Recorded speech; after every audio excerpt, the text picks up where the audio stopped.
Hello dear students, आज हम fundamental rights का जो नेक्स्ट पार्ट है वो पढ़ेंगे। आर्टिकल 19 तक हमने कवर किया था, तो आज हम आर्टिकल 20 को देखेंगे।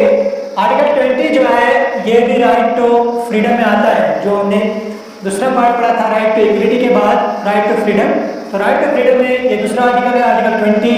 आर्टिकल 20 क्या बोलता है? ये बोलता है protection in respect of conviction of for offences.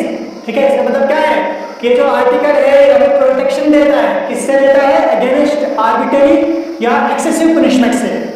ठीक है, जो भी कोई अगर एक्यूज्ड पर्सन हो, ठीक है, चाहे कोई वो सिटीजन हो या कोई फॉरेनर हो या कोई लीगल पर्सन जैसे कंपनी कॉर्पोरेशन, इन सब को ये प्रोटेक्ट करता है। कौन? आर्टिकल 20। ठीक है, उसके बाद इसमें 3 प्रोविजन है आर्टिकल 20 में, आप लोगों ने याद रखना है। तो पहला यह है कि no ex post facto law, यानी no person shall be convicted of any offence except for violation of law, यानी तब तक उसको क्या कहते हैं हम, यानी गुनहगार नहीं ठहरा सकते हैं जब तक उसने क्या कहते हैं लॉज की वायलेशन न की हो।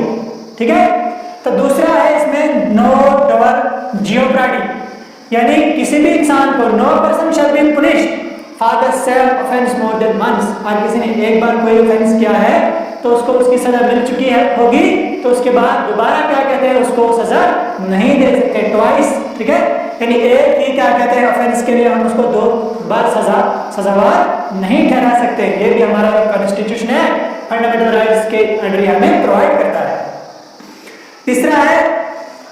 तीसरा प्रोविजन है नो सेल्फ इंक्रिमिनेशन, यानी नो पर्सन, ठीक है, accused of any offence shall be compelled, किसी भी क्या कहते हैं गुनहगार को हम कंपेल नहीं कर सकते किसके लिए?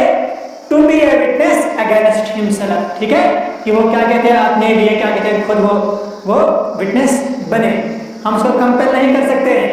लेकिन ये जो आर्टिकल है, ये जो कानून है, ये फंडामेंटल राइट जो है, ये बहुत सारे जो लोग हैं कम जानते हैं, और हमें चाहिए कि हम क्या कहते हैं इन आर्टिकल्स को अच्छी तरह से देखें, हाँ, अच्छी तरह से क्या कहते हैं इनका यूज करें। हाँ, तो उसके बाद है आर्टिकल, ये था आर्टिकल 20। उसके बाद आता है आर्टिकल 21। अब आर्टिकल 21 जो है ये सबसे इंपॉर्टेंट आर्टिकल है। ठीक है, इसमें क्या होता है?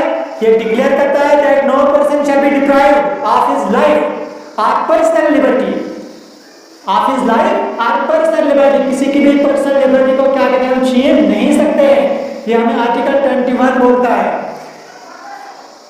यहाँ पर क्या बोलता है? एक्सेप्शन क्या है? Except according to procedure established by law, यानी जो क्या कहते हैं उस वक्त का जो कानून जो एस्टेब्लिश होगा, जो प्रोसीजर होगा उस दौर का, उसके मुताबिक, यानी उससे बाहर, कानून से बाहर कोई क्या कहते हैं काम नहीं करना है। ठीक है, तो इस सूरत में हम किसी के पर्सनल लिबर्टी को यानी उससे डिप्राइव नहीं कर सकते। ये आर्टिकल 21 हमें बोलता है। इसमें बहुत सारे फ्रीडम्स हैं, जैसे राइट टू लाइफ है, राइट टू क्या कहते हैं लाइवलीहुड है, ठीक है, राइट टू हेल्थ वगैरह, ये सब चीजें आर्टिकल 21 में आती है। फिर इसी आर्टिकल 21 का एक पार्ट है आर्टिकल 21A, ये बहुत ही इंपॉर्टेंट आर्टिकल है। ये आर्टिकल जो पहले था, ये आर्टिकल पहले पार्ट 4 में था, किसमें? पार्ट 4 में था, और आर्टिकल 45 में था। पार्ट 4 जो डायरेक्टिव प्रिंसिपल्स है ना हमारे, तो उसमें था पहले ये आर्टिकल 21A। फिर क्या कहते हैं जब जरूरत पड़ी तो उसी आर्टिकल को उन्होंने फिर फंडामेंटल राइट्स में कन्वर्ट किया और इसको आर्टिकल 21A में रखा, पार्ट A में रखा। अब इसमें क्या है? इसमें है कि हमने फ्री एंड कंपलसरी एजुकेशन क्या करनी है? प्रोवाइड करनी है to all the children of the age of 6 to 14 years, यानी 6 साल से 14 साल तक के जितने भी बच्चे हैं उनको हमने एक तो फ्री और दूसरा कंपलसरी एजुकेशन उनको देनी है, ताकि हमारा जो ड्रॉप आउट रेट है वो थोड़ा कम हो जाए। आगे जो आर्टिकल है, कई बार क्वेश्चन आता है कि आर्टिकल 21A ये किस अमेंडमेंट के तहत लाया गया था? ये लाया गया था 86th कॉन्स्टिट्यूशनल अमेंडमेंट एक्ट 2002 में, यानी 2002 में क्या कहते हैं जो 86th कॉन्स्टिट्यूशनल अमेंडमेंट एक्ट आया था, उसके तहत आर्टिकल 45 को कन्वर्ट करके आर्टिकल 21A में उन्होंने चेंज किया था। ठीक है, तो आज का लेक्चर इतना ही था।